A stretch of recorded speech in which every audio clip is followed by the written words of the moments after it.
Dans cette vidéo, je vais vous parler des règlements de mini-volleyball de plage.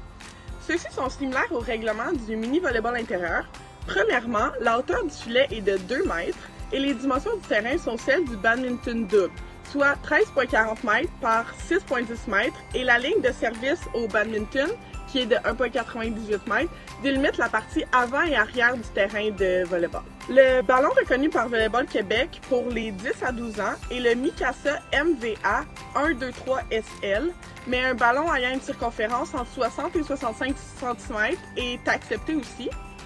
Ce niveau se joue 4 contre 4, avec un minimum de 2 filles sur le terrain en tout temps lorsque nous sommes dans la catégorie mixte.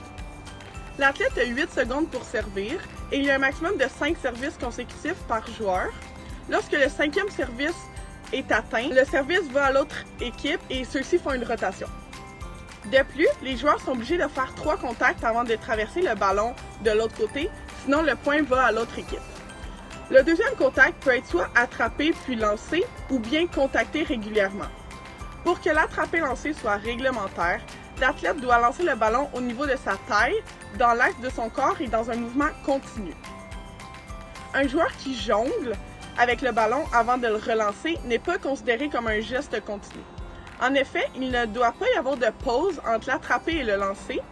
La passe attrapé-lancé doit toujours être faite à 2 mains et ce, tout au long du geste.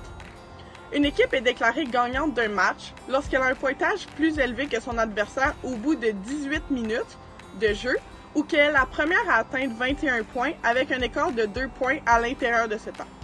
Merci!